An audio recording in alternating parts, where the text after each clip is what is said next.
نحمده ونصلي على رسوله الكريم اما بعد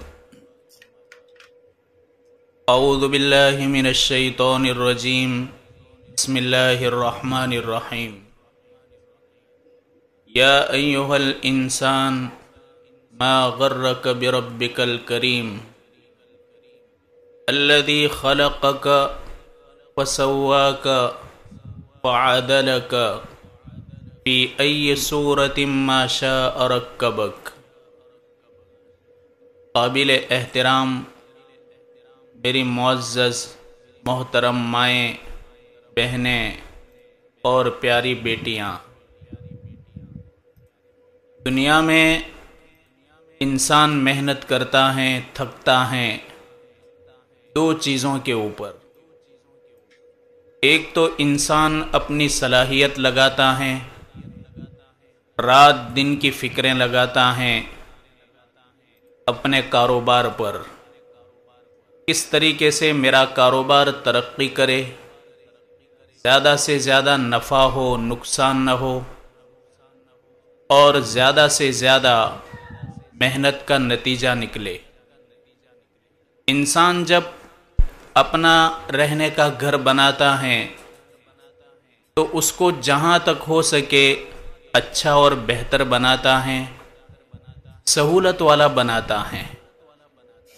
انسان محنت کرتا ہے کھیتی باڑی پر تو اپنی صلاحیت لگاتا ہے اور کسی بھی طرح کھیت کو ترقی دیتا ہے کہ زیادہ سے زیادہ فصل تیار ہو، اچھی تیار ہو اور فصل کا نتیجہ بہتر ملے۔ انسان ملازمت کرتا ہے، انسان اپنی ملازمت کے اندر بھی بڑی محنت کرتا ہے، کسی بھی طریقے سے میں ایک بہترین ملازم ثابت ہوں اور میری بہتر سے بہتر نوکری ہو، اور میں محنت کرتے کرتے اتنا آگے بڑھ جاؤں کہ میری جاب بڑھتی جائے، میری نوکری بڑھتی جائے اور میں اس میں مشہور ہو جاؤں کہ یہ بڑا محنتی آدمی ہے۔ آدمی ایک تو یہ محنت کرتا ہے، ایک آدمی اپنی ذات پر محنت کرتا ہے، دنیا کے ساتھ ساتھ اپنی ذات پر محنت یہ کرتا ہے کہ ایک تو اللہ کا فرما بردار بن کے چلتا ہے، جہاں تک ہو سکے حرام سے بچتا ہے، حلال کام کرنے کی فکر کرتا ہے، جہاں تک ہو سکے اللہ کا حق اور بندے کا حق ادا کرنے کی کوشش کرتا ہے، محنت کرتا ہے، جہاں تک ہو سکے اس حال میں دنیا سے رخصت ہونا چاہتا ہے کہ اس کا حساب اور اس کا نامہ اعمال بہتر ہو اور قیامت کے اندر اس کو ذلت کا سامنا نہ کرنا پڑے، اللہ کے حضور میں اس کو عزت حاصل ہو۔ یہ اپنی ذات پر محنت ہیں، وہ دنیا پر محنت ہیں، یہ ذات پر محنت ہیں۔ قیامت کے دن ان لوگوں کو ضرور حسرت اور ندامت اور پچھتاوا ہوگا جنہوں نے دنیا پر صرف محنت کی، ساری صلاحیتیں لگا کر، محنت کر کے، فکریں کر کے دنیا سے رخصت ہو گئے اور اپنی جان پر، اپنی ذات پر محنت نہ کی۔ اور قیامت کے دن وہ لوگ تر و تازہ ہوں گے، ان کے چہرے مسکرا رہے ہوں گے، بارونق ہوں گے کہ جنہوں نے اپنے آپ پر محنت کی، سنوارا، بہتر بنایا اور دنیا سے رخصت ہوئے۔ میں نے ایک آیت پڑھی قرآن میں، اللہ فرماتے ہیں کہ یا ایھا الانسان ما غرک بربک الکریم، اے انسان تجھ کو تیرے کریم پروردگار سے کس چیز نے دھوکے میں ڈال دیا۔ اللہ احسان بتاتا ہے۔ احسان، ایک آدمی دوسرے پر احسان کرے، ایک عورت دوسری عورت پر احسان کرے تو احسان جتلانا تو گناہ ہے۔ یہ مخلوق اور مخلوق کے درمیان کی بات ہے کہ مخلوق پر احسان کرے تو احسان نہ جتلائے۔ جیسے عامتاً عورتوں کی عادت ہوتی ہیں، شادی بیاہ کے موقع پر، بیماری کے موقع پر، موت میت کے موقع پر خوشی کے موقع پر، دکھ کے موقع پر بولنے کا موقع ملتا ہے، اور پھر اپنے کیے ہوئے احسان جتلاتی رہتی ہیں۔ ہم نے تو ان کے لیے یہ کیا تھا، ہم نے ان کے لیے یہ محنتیں کی تھی، ہم نے ان کے یہ کام کر دیے تھے۔ جب کبھی بھی خوشی اور غمی کا موقع ہوتا ہے تو لوگوں کو بولنے کا موقع ملتا ہے، کسی کی خوشی کو بگاڑ دیتے ہیں یا کسی کے غم کے اندر فتنہ برپا کر دیتے ہیں۔ یہ عورتوں کی عادت ہوتی ہے۔ تو یہ احسان جتلانا ہے جو حرام ہے۔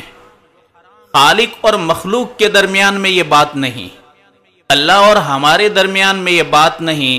اللہ احسان بتاتا ہے، اس لیے کہ اللہ احسان دکھائے اور اپنا احسان بتلائے تو یہ بھی اللہ کا احسان ہے، اس لیے کہ اللہ تعالیٰ احسان کر کے ہم کو متنبہ کرنا چاہتا ہے، تنبیہ کرنا چاہتا ہے کہ میرے بندے اور میری بندی، میں احسان اس لیے بتلاتا ہوں جو میں نے تجھ پر کیے تاکہ تو سنبھل جائے اور احسان کو سامنے رکھ کر کے شکر گزاری والی زندگی گزارے، اور ساتھ ساتھ میں اللہ کے حقوق کو ادا کرے، اللہ کا فرما بردار اور اللہ کی فرما بردار بن کر کے زندگی گزارے۔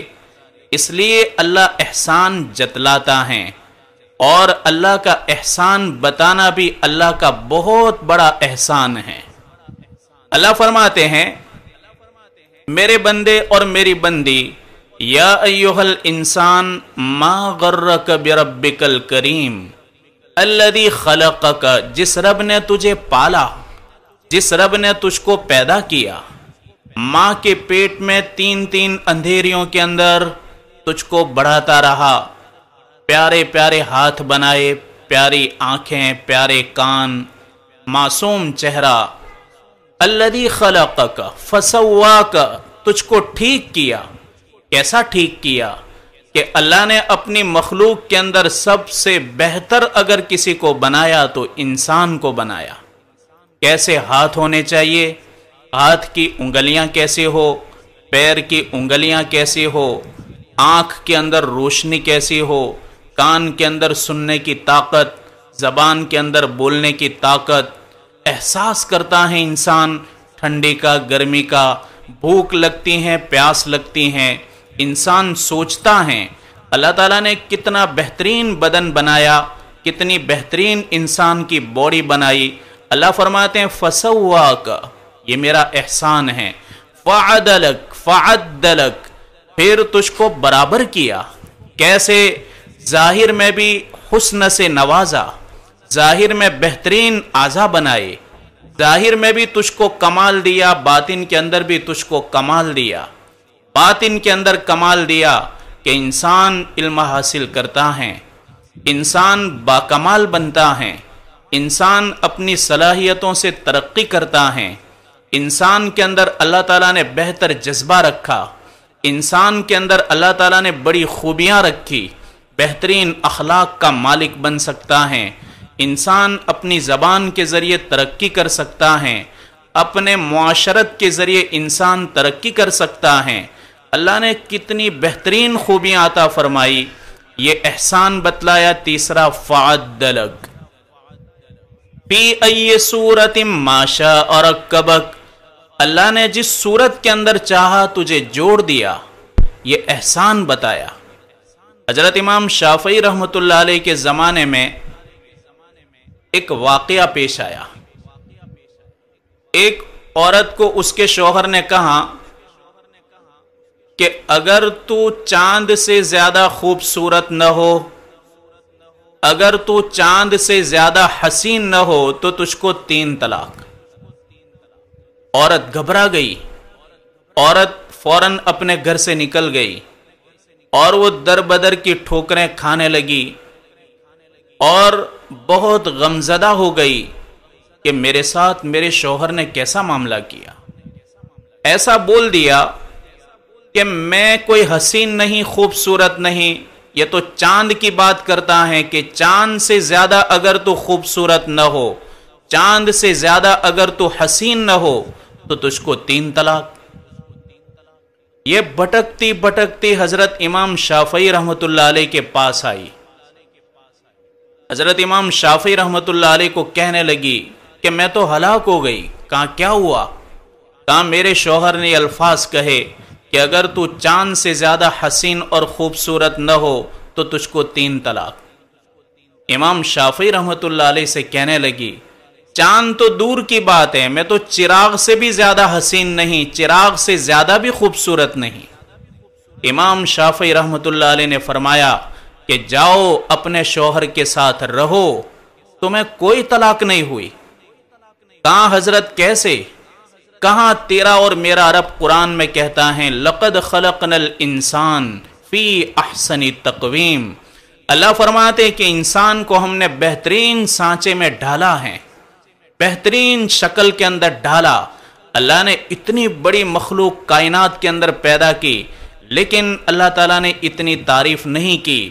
انسان کو پیدا کرنے کی بات آئی تو اللہ نے اپنی الگ پہچان کروائی، اور اللہ نے اس طرح پہچان کروائی فتبارک اللہ احسن الخالقین۔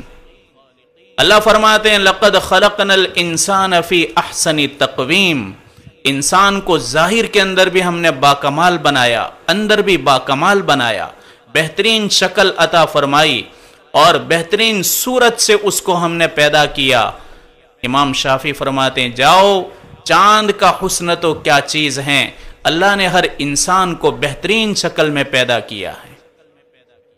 میری ماں اور بہنیں، یہی انسان، یہی عورت جب مہذب بنتی ہیں، باادب بنتی ہیں، اللہ کی فرما بردار بنتی ہیں اور اپنے شوہر کی فرما بردار بنتی ہیں اور اپنے اولاد کی تربیت کرنے والی بنتی ہیں، تو اور زیادہ اس میں حسن آتا ہے اور زیادہ اس کی خوبیاں بڑھ جاتی ہیں۔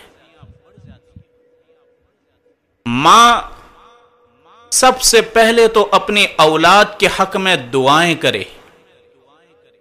ترمذی شریف کی روایتیں نبی کریم صلی اللہ علیہ وسلم نے فرمایا کہ 3 دعائیں ایسی ہیں کہ جن کے قبول ہونے میں کوئی شک نہیں۔ 3 لوگوں کی دعائیں ایسی ہیں جن کے قبول ہونے میں کوئی شک نہیں۔ آپ نے فرمایا سب سے پہلے باپ کی دعا اپنی اولاد کے لیے۔ ایک باپ دعا کرے اپنی اولاد کے لیے، اللہ تعالیٰ اس دعا کو قبول کر لیتا ہے۔ نمبر 2 مسافر کی دعا۔ سفر کی حالت میں مسافر جو دعا کرے گا اللہ اس کی دعا کو قبول کرتا ہے۔ نمبر 3 مظلوم کی دعا۔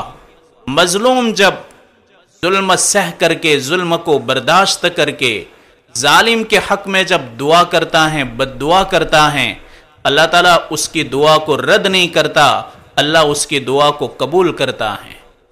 ماں باپ کی دعا، ماں کی دعا، باپ کی دعا اپنی اولاد کے حق میں ہمیشہ رنگ لاتی ہیں۔ ہم قرآن سے سیکھیں، ہم قرآن سے سیکھیں۔ قرآن بہت بڑی دولت ہے۔ قرآن میں اگلے اور پچھلے تمام زمانوں کا خزانہ ہے، اور اولین اور آخرین کا خزانہ کوٹ کوٹ کر اللہ نے اس کتاب کے اندر بھر دیا ہے۔ ابراہیم علیہ السلام اپنے اولاد کے حق میں دعا کر رہے ہیں، ان کو عبادت گزار بنانے کے لیے دعا کر رہے ہیں۔ رب اجعلنی مقیم الصلاۃ ومن ذریتی ربنا وتقبل دعا۔ اے میرے رب مجھے عبادت گزار بنا، میری اولاد کو بھی عبادت گزار بنا، میرے رب میری دعا قبول فرما۔ دیکھو اولاد کے لیے دعا۔ ابراہیم علیہ السلام اپنی اولاد کی فرما برداری کے لیے دعا کر رہے ہیں۔ ربنا وجعلنا مسلمین لک ومن ذریتنا امۃ مسلمۃ لک۔ اے میرے رب، جب ابراہیم علیہ السلام اور اسماعیل علیہ السلام خانہ کعبہ کو بنانے سے فارغ ہوئے، کیا دعا مانگ رہے ہیں؟ اے ہمارے پروردگار، ہم کو بھی تیرا فرما بردار بنا، ہماری اولاد کو بھی فرما بردار بنا۔ یہ اولاد کے حق میں دعا ہو رہی ہیں۔ جب ابراہیم علیہ السلام بڑے بڑے امتحانوں میں کامیاب ہوئے، اللہ نے آزمائش میں مبتلا کیا، آزمائشوں کے اندر کامیاب ہوئے، پاس ہو گئے، اللہ نے انعام کیا دیا؟ انعام یہ دیا، اللہ نے فرمایا ابراہیم کو انی جاعلک للناس اماما، ابراہیم ہم تجھ کو لوگوں کا امام بنائیں گے، ابراہیم ہم تجھ کو لوگوں کا پیشوا بنائیں گے۔ جہاں اللہ تعالیٰ نے انعام دیا، فوراً ابراہیم نے اپنی اولاد کی ترقی مانگی۔ ایک باپ کی ذمہ داری ہے، ایک ماں کی ذمہ داری ہے کہ اپنی اولاد کی ترقی کا سوال کرے، اپنی اولاد کی ترقی مانگے۔ اللہ نے جب ابراہیم علیہ السلام سے فرمایا انی جاعلک للناس اماما، ابراہیم ہم تم کو پیشوا بنائیں گے، ابراہیم نے اپنی اولاد کو یاد رکھا، وَمِن ذُرِّيَّتِي، اے میرے رب میری اولاد کو بھی ترقی عطا فرما، مجھے پیشوا بنا رہا ہے، میری اولاد میں سے بھی کچھ لوگوں کو پیشوا بنا۔ دین کی ترقی کے خاطر دعا کی۔ قرآن ہمیں سکھاتا ہے اپنی اولاد کے لیے کیا مانگو، کیسے مانگو۔ یہ ماں جب ایک بڑی قیمتی ہوتی ہیں، اپنی اولاد کی دینی ترقی، اپنی اولاد کی دنیاوی ترقی، اپنی اولاد کو باکمال بنانے کی فکریں ہر وقت اس کو لگی رہتی ہیں۔ آپ کو ایک واقعہ بتاؤں، شیخ نظام الدین اولیاء رحمت اللہ علیہ بہت بڑے ولی گزرے ہیں، لاکھوں لوگوں نے ان کے ہاتھ پر توبہ کی، لاکھوں لوگ ان کے ہاتھ پر ایمان قبول کر گئے، کفر اور شرک سے توبہ کی، بت پرستی سے توبہ کی، بدعت سے توبہ کی، شیعیت شیعہ ہونے سے توبہ کی۔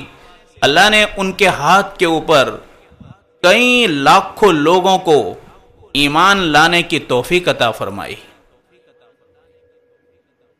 یہ ان کے بڑے شیخ ہیں شیخ علاء الدین اصولی رحمت اللہ علیہ، یہ ان کے بہت بڑے استاد ہیں۔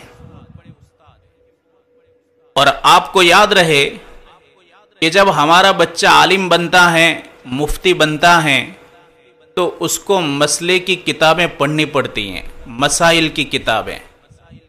ان کتابوں میں سے ایک کتاب ہے قدوری شریف، 12,000 سے زیادہ اس کتاب کے اندر مسائل ہیں۔ بڑی بابرکت کتاب،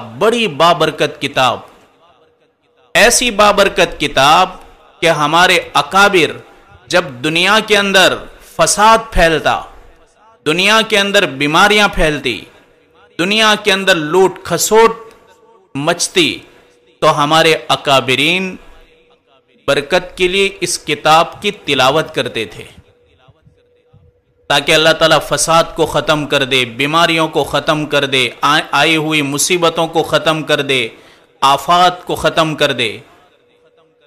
اتنی بابرکت کتابیں علامہ عینی رحمت اللہ علیہ فرماتے ہیں کہ جب صاحب قدوری نے اس کتاب کو لکھا، اس کو لے کر کے خانہ کعبہ کے پاس گئے، آپ نے کتاب کو ہاتھ میں رکھ کر کے خانہ کعبہ کا طواف کیا۔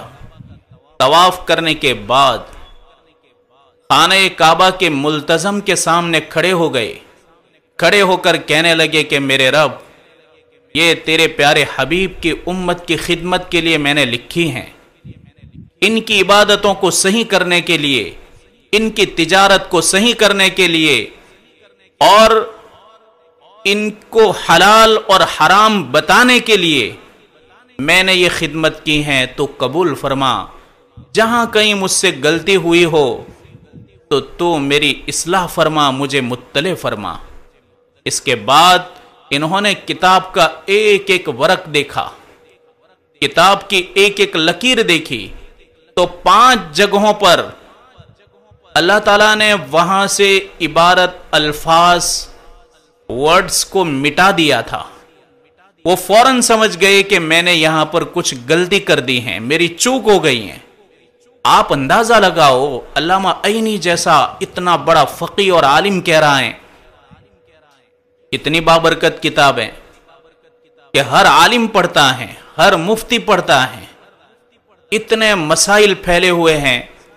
یہ کتاب کون پڑھ رہے تھے؟ خواجہ نظام الدین اولیاء رحمۃ اللہ علیہ، زندہ جاوید ولی، صاحب کرامت، کرامتیں لوگ دیکھتے تھے آپ کی۔ ان کی ماں کا کمال تھا، ان کی ماں کا۔ جب ان کی کتاب پوری ہوئی، استاذ خواجہ علاء الدین اصولی رحمۃ اللہ علیہ، یہ بھی با کمال ولی، پڑھنے والا بچہ بھی خواجہ نظام الدین آگے چل کر کے با کمال ولی بننے والا ہے۔ ماں نے استاذ سے کہلوایا تھا کہ یہ قدوری کتاب ہیں، یہ مقدس کتاب ہیں، میرے بچے کو ازبر یاد کرانا، اچھی طرح سمجھانا۔ میرا بچہ اگر یہ کتاب پڑھ گیا تو مفتی بنے گا، مفتی اعظم، بڑا مفتی بنے گا۔ دیکھو یہ ماں کی فکر، ماں قیمتی ہے، اولاد قیمتی بن رہی ہیں۔ جب شیخ علاء الدین اصولی رحمت اللہ علیہ تک یہ بات پہنچی تو شیخ دنگ رہ گئے کہ میرے رب، تیرے حبیب کی امت کے اندر کیسی کیسی عورتیں ہیں کہ تو نے ان کو کیسی صلاحیتوں سے نوازا ہے کہ یہ اپنی اولاد کے حق میں، بہتر بنانے کے حق میں یہ کتنی زیادہ فکر مند ہیں۔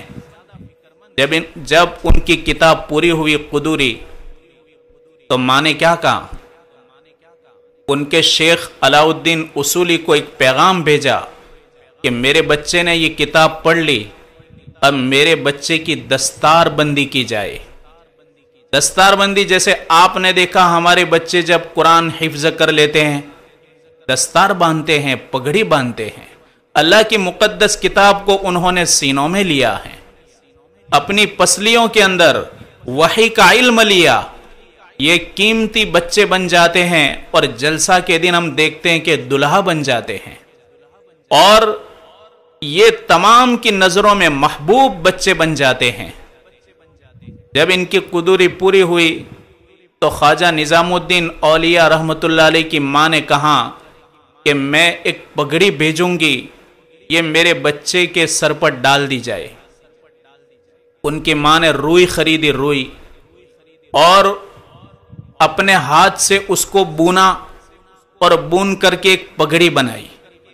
پگڑی بنا کر کے ان کے استاذ خواجہ علاء الدین اصولی رحمت اللہ علیہ کی خدمت میں بھیجی، اور کچھ پیسے بھیجے، 10 پیسے، 15، 20 پیسے، جو اس زمانے کی بہت بڑی قیمت تھی، آپ کی خدمت میں پہنچائے۔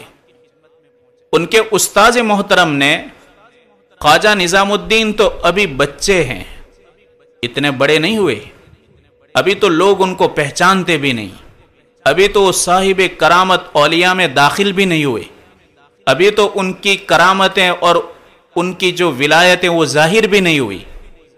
انہوں نے ایک بہت بڑے وقت کے اللہ والے خواجہ علی مولا بدایونی رحمت اللہ علیہ کو بلایا۔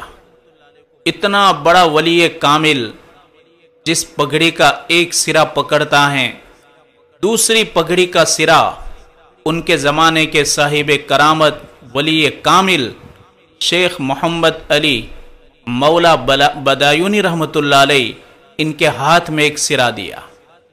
نظام الدین اولیاء کے سر کے اوپر پہلا سرا رکھا ان کے استاذ محترم شیخ علاء الدین اصولی نے۔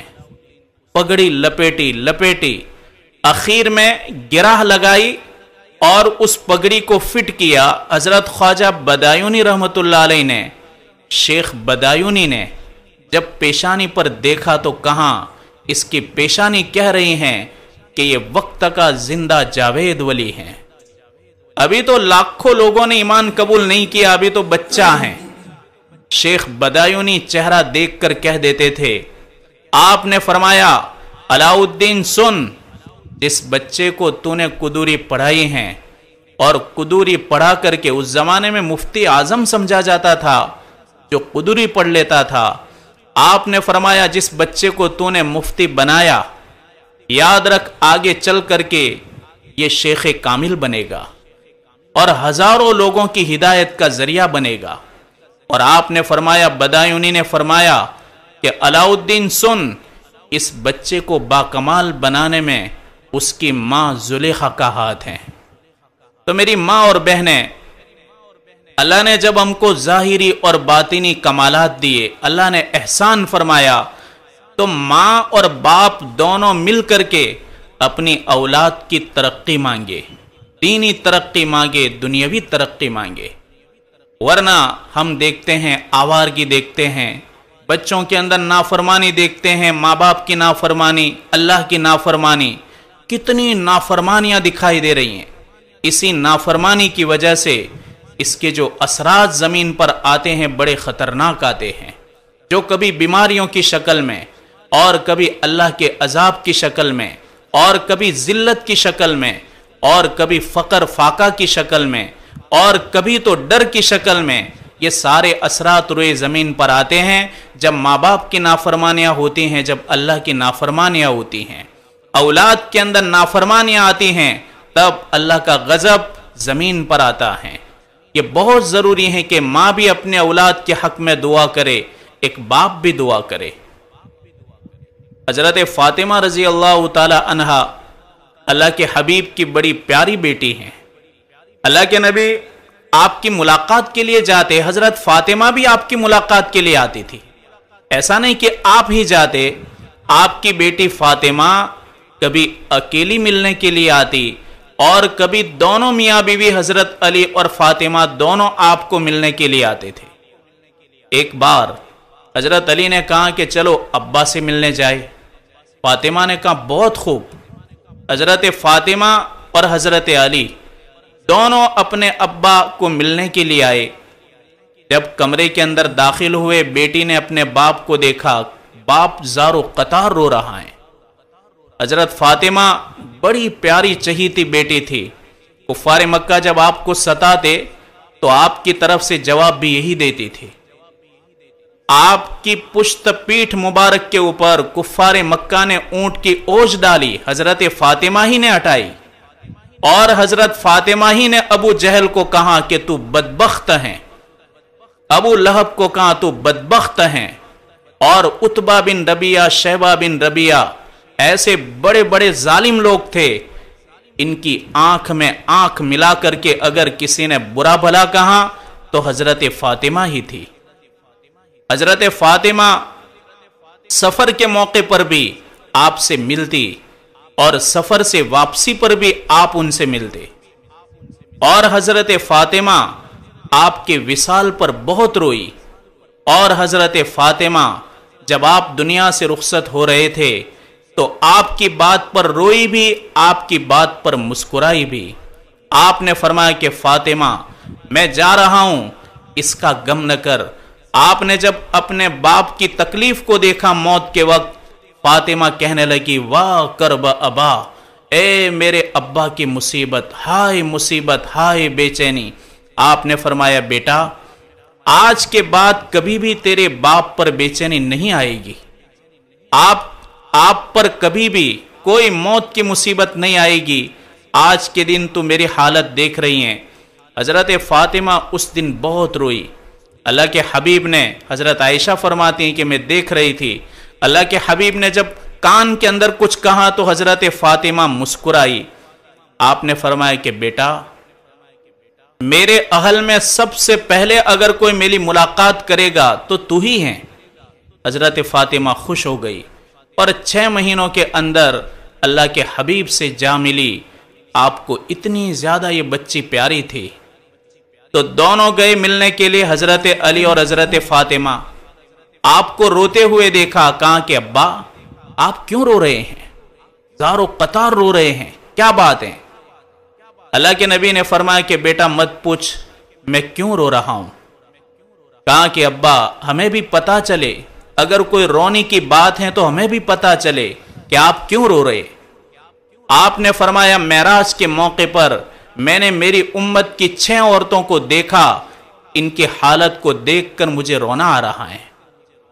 حضرت فاطمہ بے چین ہو گئی، بے قرار ہو گئی کہ ابا بتاؤ آپ نے کیسی حالت دیکھی، امت کی عورتوں کو آپ نے جہنم میں کیسے دیکھا، کس حال میں دیکھا کہ آپ یہاں آ کر کے رو رہے ہیں، آپ غم زدہ ہیں۔ کہا بیٹا مت پوچھ، میں نے عورتوں کو دیکھا، کچھ عورتوں کو اللہ تعالیٰ نے بالوں سے لٹکا دیا ہے۔ سر کا ایک بال اگر کنگھی کے اندر آتا ہے اور وہ ٹوٹتا ہے، کھینچتا ہے تو کتنی تکلیف ہوتی ہیں، عورتوں کو معلوم ہے۔ آپ نے فرمایا کہ میں نے کچھ عورتوں کو دیکھا کہ فرشتوں نے ان کو ان کے لمبے بالوں کے ساتھ ٹنگا دیا ہے، وہ پوری لٹک رہی ہیں اور ان کے بالوں کو رسی کی طرح، دورے کی طرح اوپر جہنم کے اندر گرہ لگا کر کے لٹکا دیا ہے۔ فاطمہ بے چین ہو گئی۔ آپ نے فرمایا بیٹا سن، بعض عورتوں کو میں نے دیکھا کہ ان کی زبان نکالی گئی اور زبان اتنی لمبی ہیں کہ زبان کے ذریعے سے عورتوں کو لٹکا دیا ہے۔ آپ اندازہ لگاؤ، زبان کو کھینچے، زبان کے ذریعے گانٹھ لگاوے اور پورے شریر کا وزن اور پورے جسم اور بدن کا وزن ایک جیب پر آ جائے، زبان پر آ جائے، تکلیف تو اندازہ آ جائے گا کہ کتنی تکلیف ہو سکتی ہے۔ آپ نے فرمایا کہ بعض عورتوں کو اس طرح لٹکا دیا گیا ہے۔ آپ نے فرمایا کہ بیٹا فاطمہ سن، میں نے کچھ عورتوں کو دیکھا کہ جن کو ان کی چھاتیوں سے لٹکا دیا ہے۔ آپ نے فرمایا کہ بیٹا فاطمہ سن، میں نے کچھ عورتوں کو دیکھا کہ ان کے پیروں کو موڑ کر کے گلے کے ساتھ باندھ دیا گیا ہے۔ آپ اندازہ لگاؤ کتنا پیر کو موڑا گیا ہوگا کہ وہ گلے تک آوے اور گلے کے ساتھ لگا کر کے ٹخنے اوپر گئے، گلے کے ساتھ ٹخنوں کو ملا دیا اور گلے کے اوپر گانٹھ لگا دی گئی۔ اس طریقے سے ایسی عورتوں کو ٹنگا دیا گیا ہے۔ آپ نے فرمایا کہ بیٹا میں نے کچھ عورتوں کو دیکھا کہ ان کی شکل اور صورت، ان کا چہرہ خنزیر جیسا ہے، سور جس کو بھونڈ بولتے ہیں ایسا چہرہ ہے، اور باقی ان کا جسم گدھے جیسا ہے۔ آپ نے فرمایا کہ 6 نمبر کی عورت میں نے دیکھی کہ اس کا چہرہ کتے جیسا ہے۔ فاطمہ بھی زار و قطار رونے لگی کہ ہائے ابا آپ کیا دیکھ کر آئے، آپ نے کیا دیکھا؟ امت کی عورتوں کی کیسی حالت ہے، ان کے کیسے گناہ ہیں، ان کا کیسا جرم ہے کہ ان کے جرموں کی وجہ سے معراج کے موقع پر جہنم کے اندر آپ کو یہ منظر بتایا گیا۔ فاطمہ بھولی بھالی بیٹی کہنے لگی کہ میرے ابا آپ بتاؤ نے ذرا کہ یہ پہلے نمبر کی جو عورت ہیں جس کو بالوں سے ٹنگا دیا گیا، اس کا جرم کیا تھا؟ آپ نے فرمایا کہ بیٹا یہ وہ عورت تھی کہ جو دنیا کے اندر بالوں کو سوارنا، بالوں کو کھلا رکھنا، اونٹوں کی کوہان کی طرح بالوں کو پھلا کر کے رکھنا اور مجمع کے اندر مردوں کے سامنے بالوں کو دکھا کر آنا، گلا کھلا ہو، سینہ کھلا ہو، بدن کے اوپر ایک دم باریک پتلے کپڑے ہو، ایک دم ٹائٹ چست کپڑے ہو، ایسی بے حیا بے شرم بن کر کے شادیوں کے موقعوں پر مردوں کے سامنے آنا، راستوں کے اندر بے حیا آوارہ بن کر کے چلنا، راستوں کے بیچ میں یہ بے شرمی اور ننگا پا کے ساتھ چلنا، ایسی عورتوں کا حشر اللہ نے یہ کیا ہے۔ ان کو بالوں سے ٹانگ دیا۔ میری ماں اور بہنیں، عزت بھی تو کوئی چیز ہے، حیا اور شرم بھی تو کوئی چیز ہے۔ ایک ہمارا زمانہ تھا، حضرت امام طحاوی رحمۃ اللہ علیہ بہت بڑے محدث ہیں، بہت بڑے عالم اور کامل ولی ہیں۔ طحاوی شریف ہر عالم پڑھتا ہے، طحاوی شریف ہر مفتی پڑھتا ہے، طحاوی شریف ہر شیخ الحدیث پڑھتا ہے۔ وہ طحاوی شریف اللہ کے حبیب کے فرمان ہیں، حدیث ہیں۔ یہ طحاوی شریف جو وجود میں آئی اور وہ کتاب بنی، اس میں سب سے زیادہ کس کا کمال ہے؟ امام طحاوی رحمۃ اللہ علیہ کی بیٹی کا کمال ہے۔ یہ بیٹی مفتیہ تھی، یہ بیٹی بہت بڑی محدث تھی اور بہت زیادہ حدیث کا علم تھا۔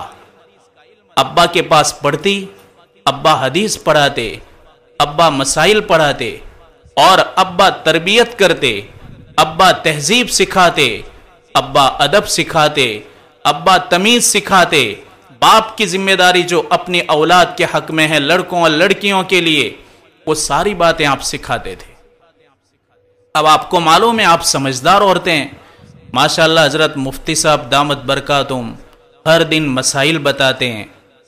کتنی عورتوں کو مسائل ازبر یاد ہو گئے، کتنی الجھنیں تھی عورتوں کے اندر، وہ الجھنیں ختم ہوئی، اور جو ڈیپ کے مسائل تھے جو عورتوں کو کوئی بتاتا ہی نہیں تھا، ایسے مسائل آپ کو سمجھ میں آ جاوے ایسی بھاشا کے اندر وہ بتاتے ہیں۔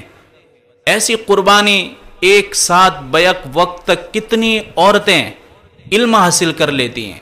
میری ماں اور بہنیں، آپ سمجھو اللہ کے حبیب نے فرمایا، یا ابا ذر یا ابا ذر وَلَأَن تَغْدُوا فَتَعَلَّمْ آیَةً مِّن کتاب اللہ خَيْرٌ لَكَ مِنْ أَن تُصَلِّيَ 100 رکعۃ۔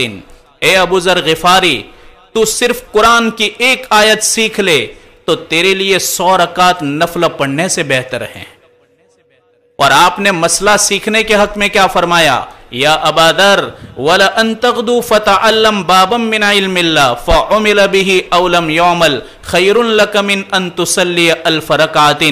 ابو ذر غفاری، تو اگر علم ایک مسئلہ سیکھ لے، ایک مسئلہ سمجھ لے، چاہے ابھی اس پر عمل ہوا ہو یا نہ ہوا ہو، صرف تو نے ایک مسئلے کا علم حاصل کر لیا، 1000 رکعت نفل سے بہتر ہیں۔ 1000 رکعت کون پڑھے گا؟ عورتیں تو فرض بھی نہیں پڑھتی، اتنی سستی ان کو تو آتی ہیں، تو نوافل تو کہاں بات ہے۔ ماشاءاللہ بہت ساری عورتیں بڑی پابند ہیں، لیکن اکثریت ایسی ہیں کہ نماز سے کوئی واسطہ نہیں، نماز سے دوری، غفلت، جہالت۔ ایسے دور کے اندر ایک مسئلہ سیکھنا، ابو ذر غفاری کو آپ نے فرمایا، بڑے جلیل القدر صحابی ابو ذر غفاری، دین کا ایک مسئلہ سیکھ لے 1000 رکعت نفل پڑھنے سے بہتر ہیں۔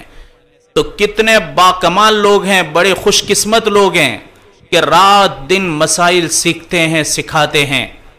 کتنی بڑی خوش قسمت ہماری بچیاں ہیں کہ جو مسائل سیکھتی ہیں، اور کتنی خوش نصیب ہیں ہماری وہ مائیں اور بہنیں اور بیٹیاں کہ جب مائک کے اندر مسائل آئیں اور اس کو سمجھنے کی فکر کریں۔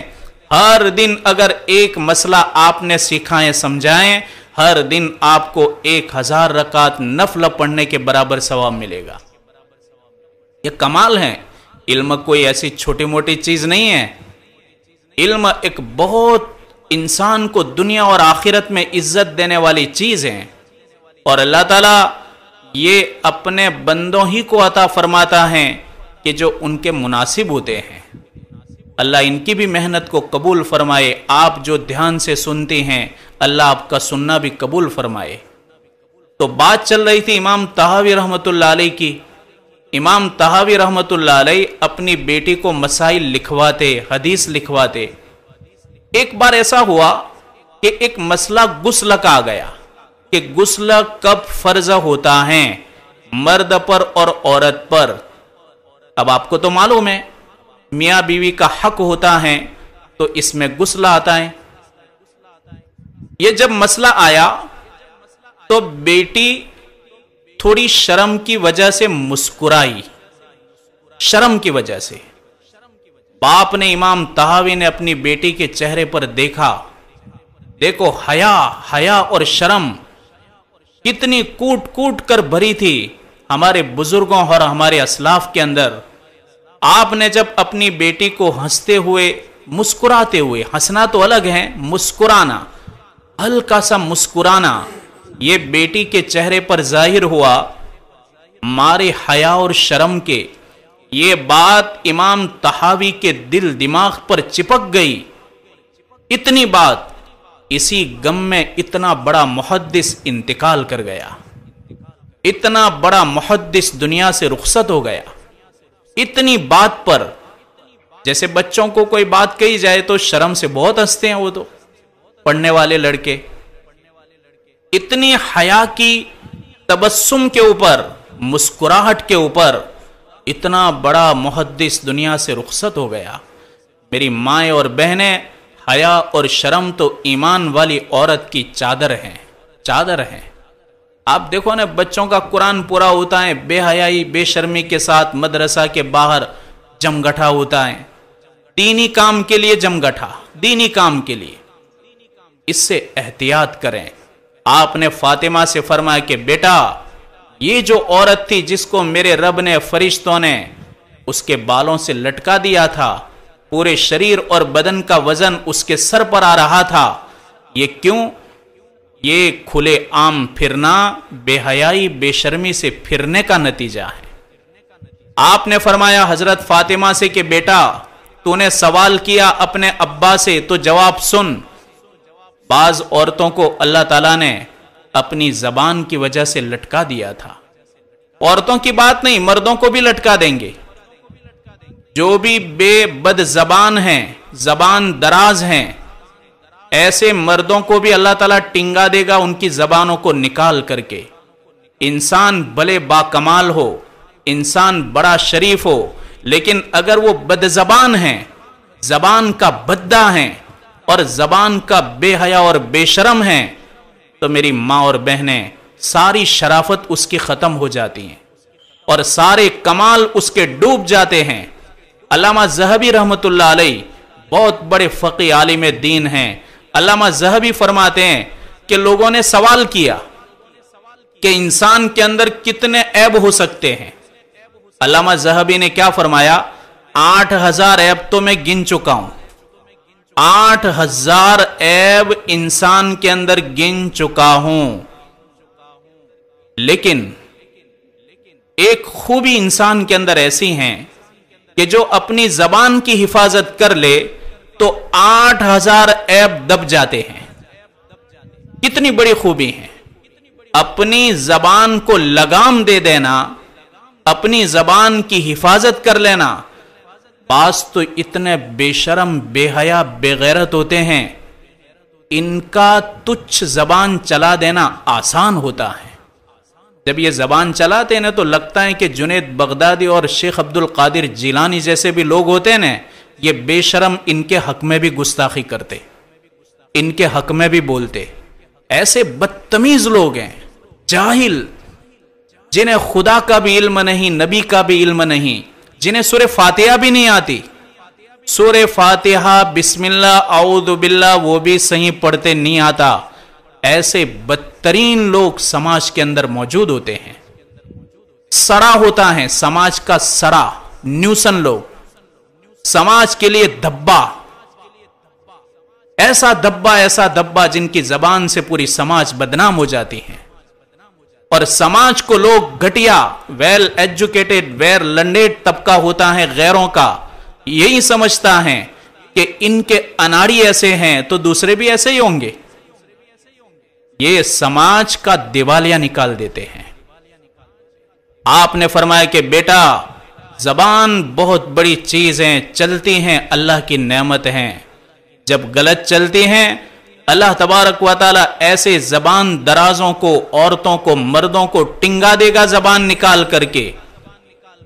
حضرت امام ابو حنیفہ رحمت اللہ علیہ، جن کے مسلک کی ہم پیروی کرتے ہیں، بہت بڑے عالم، 4 امام ہیں آپ کو معلوم ہے، امام ابو حنیفہ، امام شافعی، امام مالک، امام احمد ابن حنبل، یہ 4 مسلکی امام ہیں۔ امام ابو حنیفہ نے اپنے بیٹے کو حماد کو کہا کہ بیٹا حماد ادھر آ، دیکھ 5 لاکھ حدیثیں، کتنی 5 لاکھ حدیثیں اللہ کے حبیب کی، 5 لاکھ حدیثوں کا علم میں نے حاصل کیا، 5 لاکھ میں سے میں تجھے کہتا ہوں کہ صرف 5 پر عمل کرنا، تیرے لیے کافی ہو جائے گا۔ آپ نے فرمایا بیٹا حماد، سب سے پہلے انما الاعمال بالنیات، اعمال کا دار و مدار نیتوں پر ہے، جو بھی عمل کرو نیت اچھی کرو، جو بھی خیر کا کام کرو نیت کو بناؤ، بہتر نیت کرو کہ میں جو کچھ کر رہا ہوں اللہ کی رضا کے لیے، میرے خدا کو راضی کرنے کے لیے، ریاکاری نہ ہو، جو کام ہو صرف ایک اللہ رب العزت کے لیے ہو، اس لیے کہ اعمال کا دار و مدار نیتوں کے اوپر ہے۔ آپ نے فرمایا کہ بیٹا حماد، دوسری حدیث، من حسن اسلام المرء ترک ما لا یعنیہ، ایک اسلام کی خوبی یہ ہے کہ آدمی ایسے کاموں کو چھوڑ دیتا ہے جس میں نہ دین کا فائدہ ہے نہ دنیا کا فائدہ ہے، ایسی باتوں کو بھی چھوڑ دیتا ہے جس کا کوئی فائدہ نہیں، ایسے کام کو بھی چھوڑ دیتا ہے جس کا کوئی فائدہ نہیں۔ آپ ایسے لوگوں کو دیکھو گے جن کے پاس گھنٹوں وقت ہوتا ہے، 3-3 4-4 کلاک بیٹھے رہتے ہیں اور بیٹھ کر کے صرف واہی تباہی کے سوا کوئی کام نہیں ہوتا۔ یہ وقت کی بربادی ہے، وقت کی بربادی۔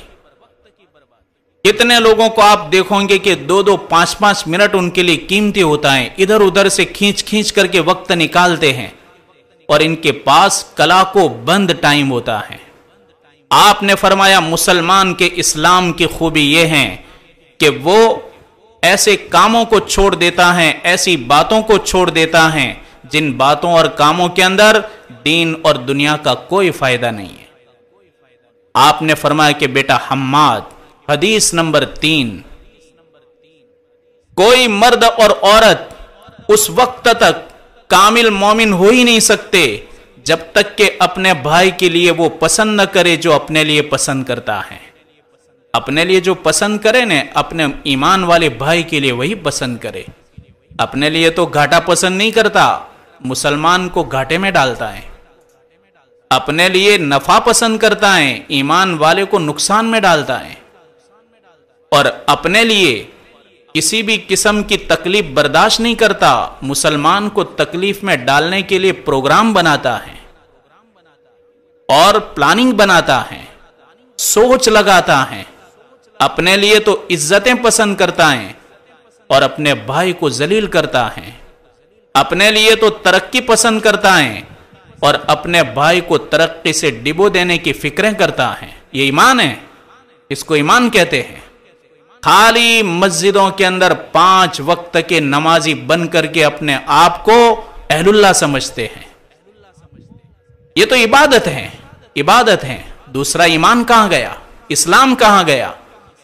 آپ نے فرمایا کہ یہ حدیث نمبر 3، 5 لاکھ حدیثوں میں سے امام ابو حنیفہ اپنے بیٹے حماد کو صرف 5 حدیثیں سکھا رہے ہیں۔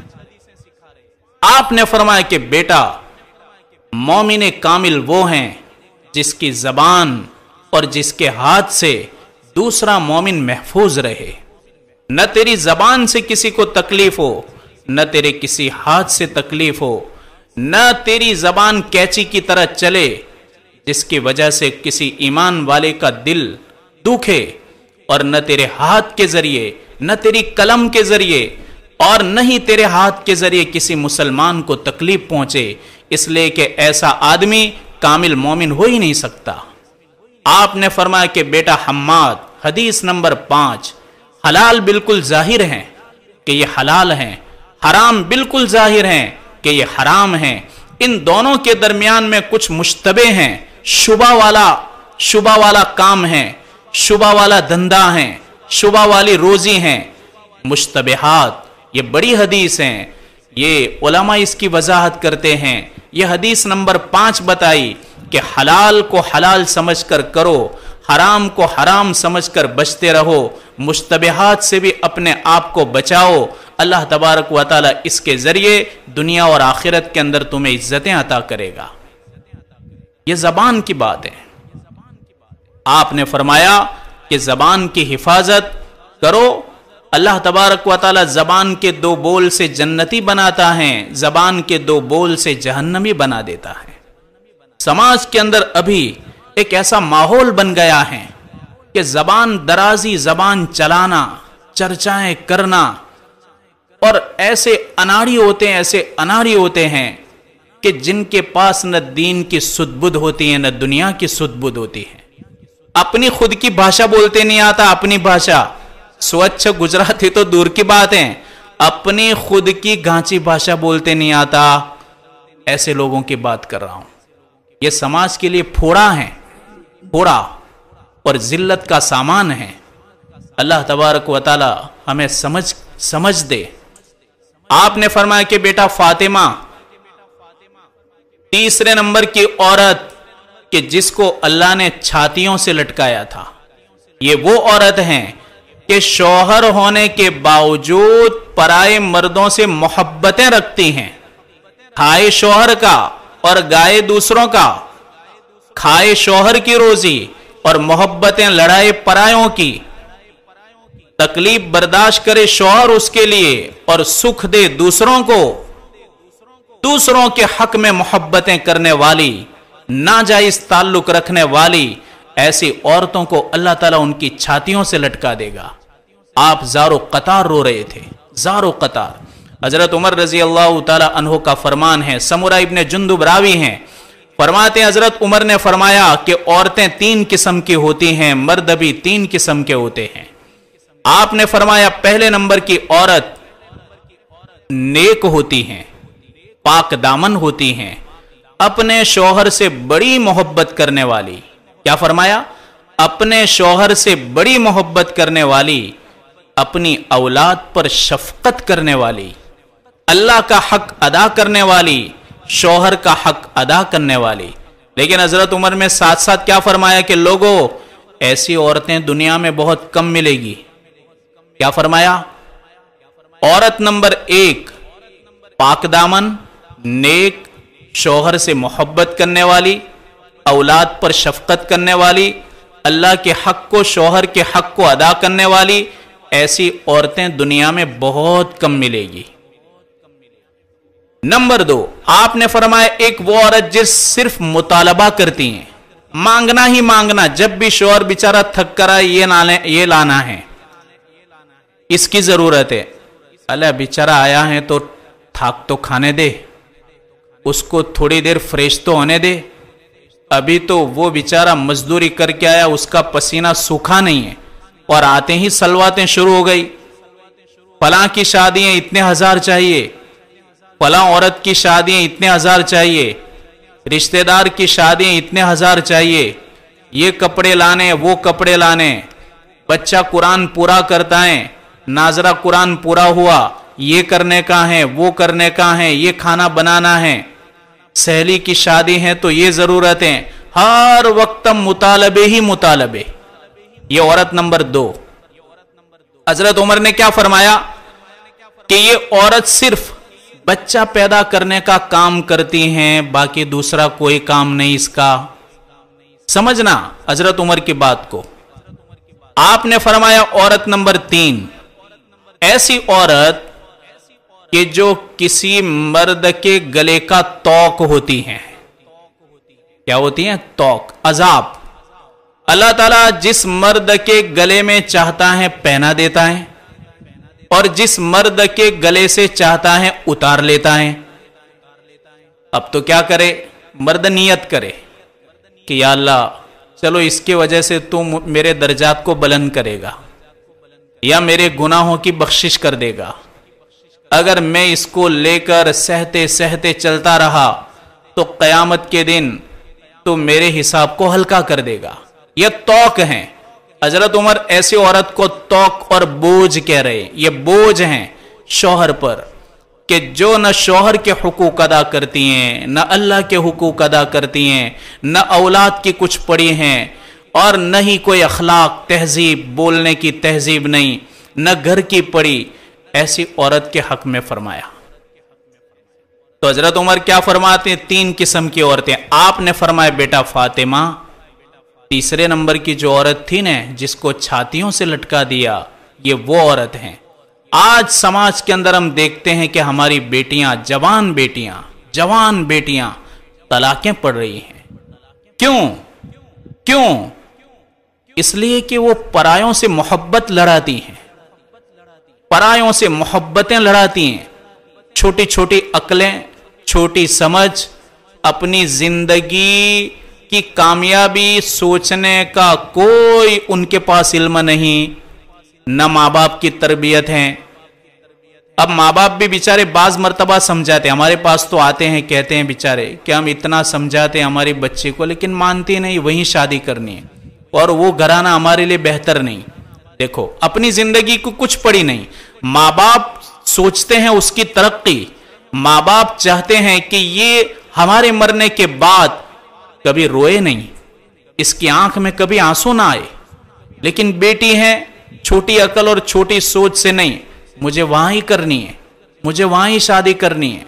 نہ لڑکا مناسب ہے نہ پریوار مناسب ہے، لیکن پھر بھی ایک جوان بیٹی کے دل دماغ پر ایک پٹی چڑھ جاتی ہیں، اسی کے وہ گاتی رہتی ہیں.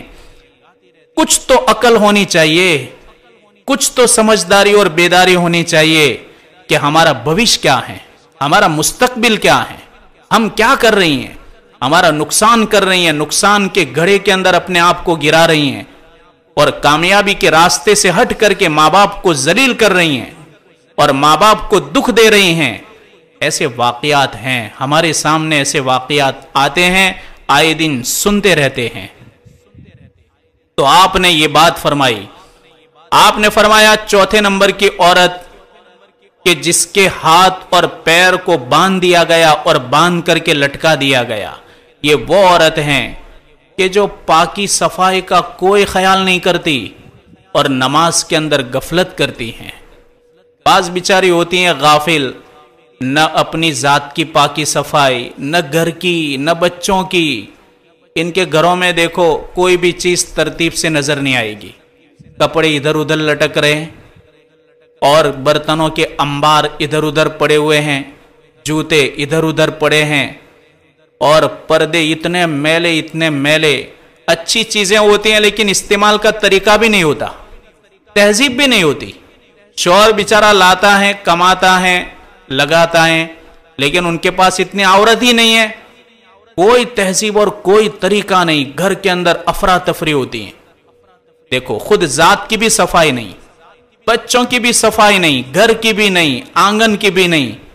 آپ نے فرمایا ایسی عورت کہ جو پاکی صفائی کا کوئی خیال نہیں کرتی اور نماز کے اندر غفلت کرتی ہیں، یہ چوتھے نمبر کی عورت ہے. آپ نے فرمایا کہ بیٹا فاطمہ، میں نے ایک عورت کو دیکھا کہ اس کا چہرہ خنزیر جیسا ہے اور اس کا باقی جسم گدھے جیسا ہے. کہا میرے ابا اس عورت کو کیوں ایسی سزا ملی؟ آپ نے فرمایا کہ بیٹا اس کے اندر دو خامیاں ہیں. ایک تو چغل خوری کا کیا مطلب؟ ادھر کی بات کو ادھر پہنچانا، ادھر کی بات کو ادھر، بیچ سے نکل جانے کا. اب کیا ہوگا؟ اب یدھ ہوگا. کتنے مرد بھی ایسے ہیں، کان کھول کے سنو، کتنی عورتیں بھی ایسی ہیں جو اپنی چھوٹی زبان چلا کر کے بیچ سے یہ ملعون ہٹ جاتے ہیں اور بے شرم بے حیا خاندانوں میں آپس میں بڑی جنگ کروا دیتے ہیں.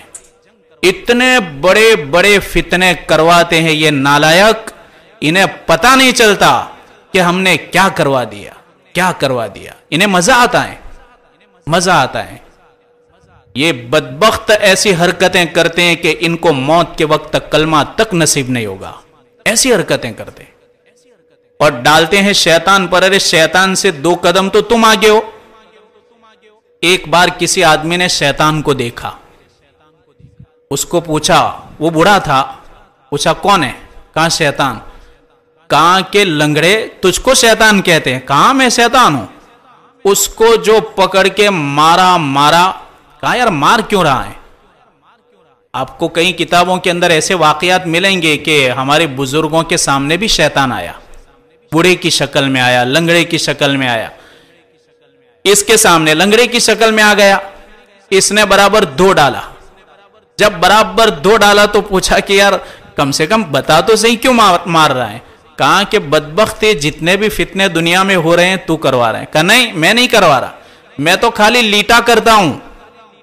کہا لیٹا؟ کہا ہاں میں لیٹی کر کے بیچ سے ہٹ جاتا ہوں. اب جس نے پکڑا تھا شیطان کو اس کو سمجھ میں نہیں ہے کہ لیٹا کس کو کہتے ہیں. تو کہا یار لیٹی کو نہیں سمجھتا. کہا نہیں. کہا چل میرے ساتھ چل، دیکھ میں کیسے لیٹی کرتا ہوں. وہ ہاتھ پکڑ کے لے گیا. یہ پہنچا کہاں؟ مٹھائی والے کی دکان پر. وہاں گلاب جامن بن رہے تھے. آپ کو معلوم ہے گلاب جامن کے اندر چاشنی ہوتی ہیں. وہ چاشنی اس نے تھوڑی لی اور دیوار پر پھینکی شیطان نے.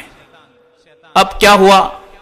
اس چاشنی کے اوپر مکھیاں آئی، بھیڑ آئے، بھمرے آئے.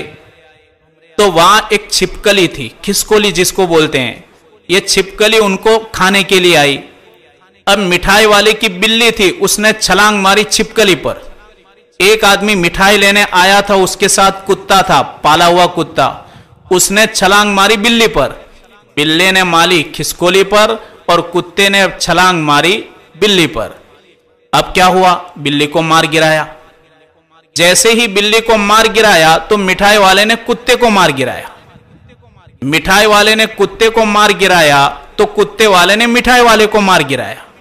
جب اس کو مار گرایا تو دونوں خاندان میں جو لڑائی ہوئی تو ادھر بھی 5 لوگ مارے گئے، ادھر بھی 5 لوگ مارے گئے. شیطان نے کہا بیٹا دیکھا کیسا لیٹا کیا. ایسے لیٹارے لوگ اتنے ہیں سماج میں کہ نہ پوچھو بات. اتنے لوگ ہیں، لیٹی کر کے نکل گئے. ان کا رات دن کا دھندا ہے یہ. اسی طرح کچھ عورتیں ایسی ہوتی ہیں فتنہ فساد مچانے والی. لیٹا کر دیا تو گئی بات. ان کو لیٹا کرنے میں 2 منٹ نہیں لگتی، 1 منٹ نہیں لگتی، اور ادھر کوہرام مچتا ہے تو کئی مہینوں تک ان کی دشمنیاں رہتی ہیں. اور یہ خوش ہوتے ہیں، اس کو ہنر سمجھتے ہیں. تو اپنی بدبختی پر رونا چاہیے کہ کیسے کام کے لیے ہم کو اللہ نے لگا دیا. ہمارے اندر کتنی برائیاں ہمارے اندر کوٹ کر بھری ہوئی ہیں کہ ہم کو کیسے کام کے لیے اللہ نے منتخب کر لیا. رونا چاہیے. آپ نے فرمایا وہ چغل خور عورت ہیں. آپ نے فرمایا کہ اس عورت کے اندر حسد، ادیکھائی بہت ہوتی ہیں. اچھے کاموں میں بھی ہوتی ہیں اور برے کاموں میں بھی ہوتی ہیں. ادیکھائی عورتوں میں بھی ہوتی ہیں، ادیکھائی مرد بھی ہوتے ہیں. ادیکھائی کیا کرنے کی؟ ادیکھائی یعنی اللہ تعالیٰ کے اوپر اشکال کر رہے ہو تم. یعنی اللہ نے غلط کیا، میں حقدار تھا، یہ سب میرے لیے ہونا چاہیے، باقی نعوذ باللہ اللہ کی غلطی ہو گئی. جیسے کفار مکہ کہتے تھے کہ ان کو نبوت کیوں مل گئی؟ ہمارے اتنے بڑے بڑے لیڈر تھے، اتنے بڑے بڑے چودھری تھے، تو چودھریوں کو نبوت ملنی چاہیے تھی، یتیم کو کیسے مل گئی؟ ایسا وہ لوگ بولتے تھے، اللہ پر سوال کرتے. اللہ فرماتے ہیں کہ اللہ عالم حیث یجعل رسالتہ، مجھے خوب معلوم ہے کہ کس کو نبی بنائے، کس کو رسول بنانا ہے. اب یہ ادیکھائی بڑی خطرناک چیز ہے. کسی کی بیٹی کا اچھا رشتہ آیا، سب عورتیں نہیں، سب نہیں، کچھ عورتیں اتنی ادیکھی ہوتی ہیں، رات دن وہی سوچ فکر کہ ان کا رشتہ اتنا اچھا کیوں آ گیا، اس کے گھر میں خوشیاں کیوں آئی، اس کی بیٹی کی تقدیر میں اور اس کے حصے میں خوشیاں کیوں آ گئی، اتنا اچھا رشتہ کیوں نصیب ہو گیا. رات دن چکر. اور کبھی تو ایسا بھی ہوتا ہے کہ وہی میلہ اور یہ غیروں کے پاس جانا، میلہ کروانا، جادو کروانا، ایمان سے ہاتھ دھو بیٹھتی ہیں، ایمان چلا جاتا ہے. اور اسی میں ان کی پوری زندگیاں تباہ اور برباد ہو جاتی ہیں. آپ نے فرمایا کہ بیٹا فاطمہ، اس کا چہرہ اور اس کا بدن اس لیے ایسا تھا کہ یہ عورت چغل خوری کی عادی تھی اور ادیکھائی کرتی تھی. آپ نے فرمایا کہ میں نے ایک عورت کو دیکھا، 6 نمبر کی آخری عورت، کہ اس کا چہرہ کتے جیسا ہے.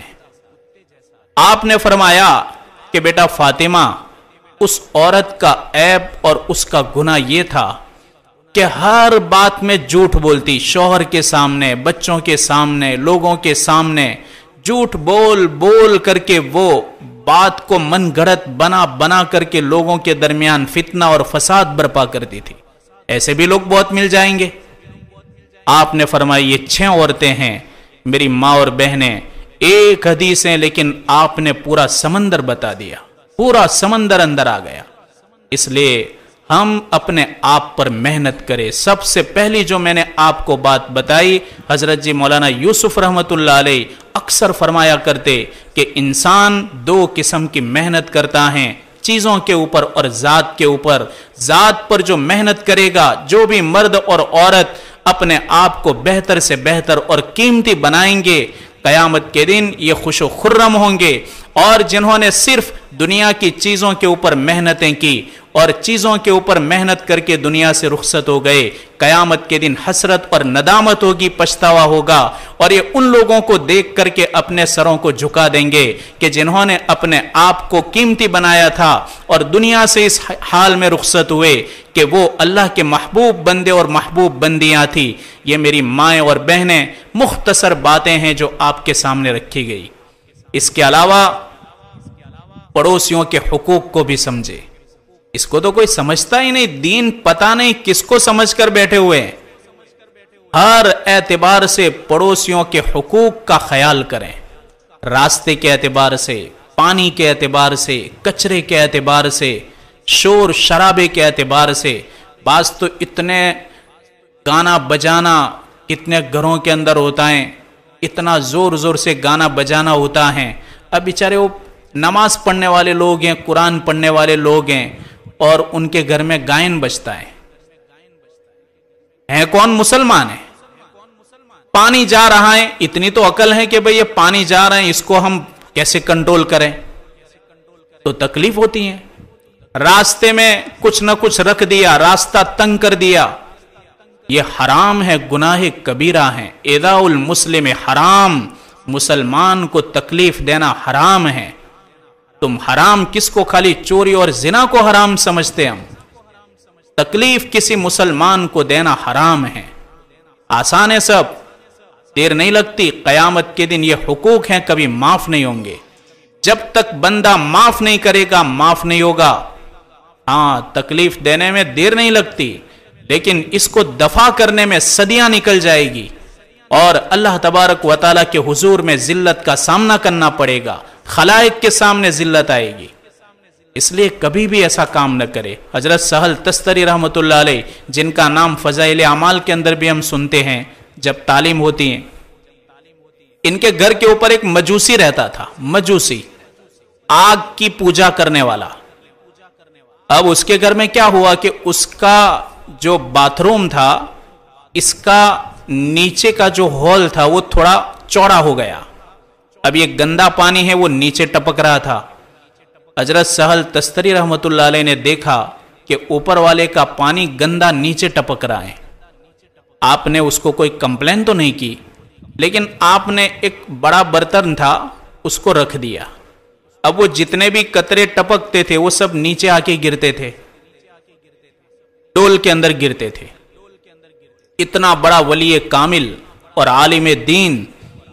تو حضرت سہل تستری کیا فرماتے؟ جب رات کو اٹھتے تہجد کے وقت وہ برتن اٹھاتے اپنے سر پر اور اندھیرے میں دور جا کر کے پھینک دیتے تھے.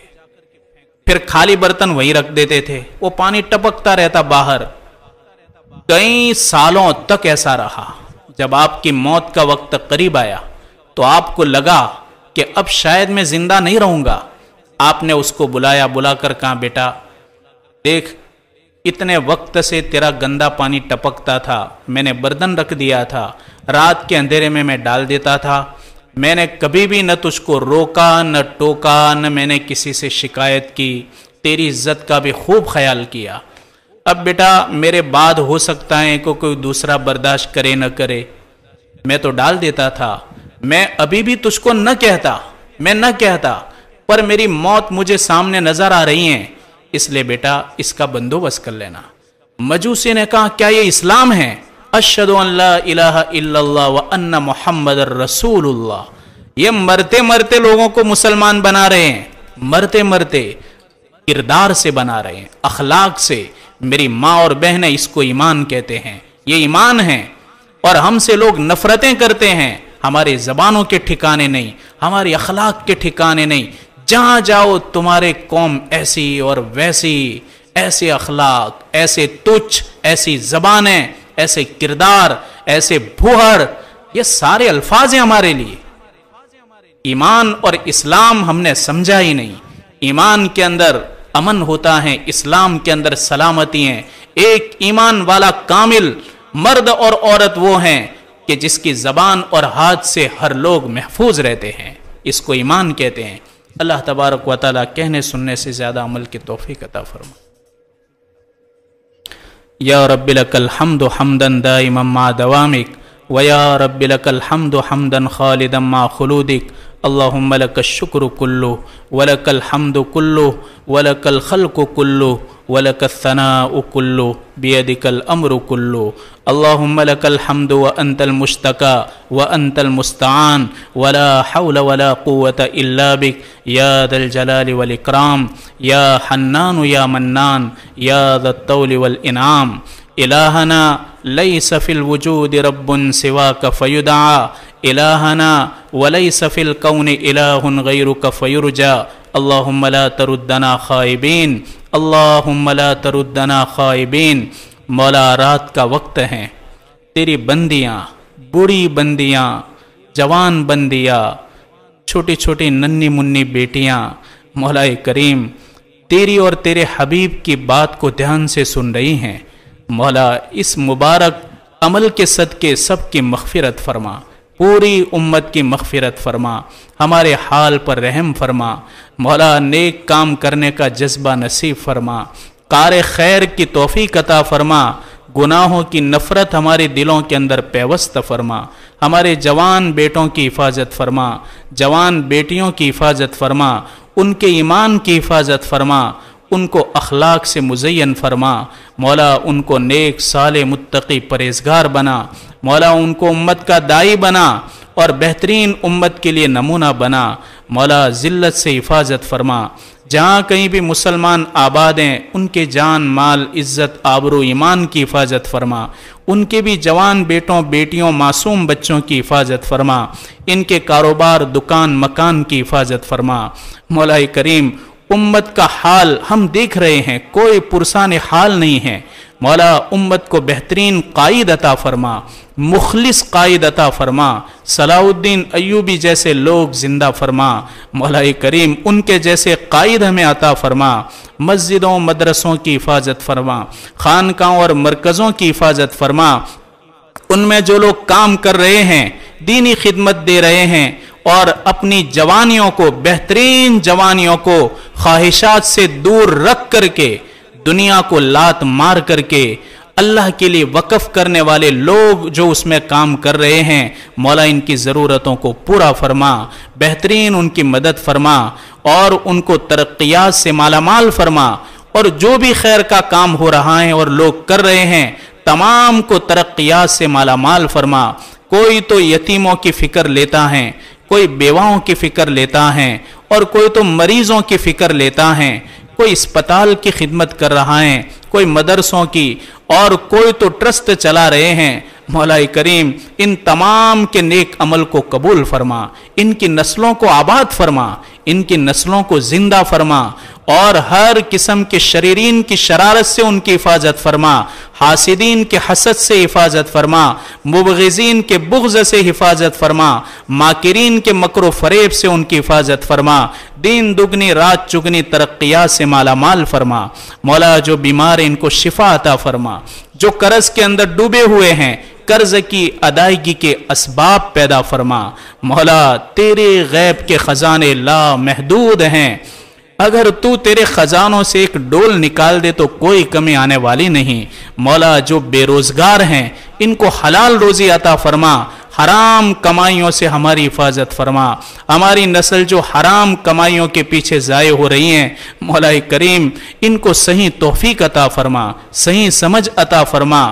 جو لوگ جیل کی سلاخوں کے پیچھے کئی سالوں سے بند ہیں مولا ان کے پریوار والے یا تو ان کی بیویاں شوہر کے باوجود بیوہ نظر آ رہی ہیں، ان کے معصوم بچے باپ ہونے کے باوجود یتیم نظر آ رہے ہیں، مولا ہمارے قیدیوں کی باعزت رہائی عطا فرما، جو کچھ رکاوٹیں ہیں ختم فرما، تمام تر رکاوٹوں کو ختم فرما، پریشان حالوں کی پریشانیوں کو دور فرما۔ تیرے پیارے حبیب نے اپنی امت کے لیے جو کچھ مانگا اس میں ہمارا اور پوری امت کا حصہ عطا فرما۔ جن مصیبتوں سے تیرے پیارے حبیب نے پناہ مانگی تمام مصیبتوں سے پوری امت کی حفاظت فرما۔ وصلی اللہ تعالی علی خیر خلقہ ونور عرشہ سیدنا محمد وعلی آلہ وصحبہ اجمعین۔ برحمتک یا ارحم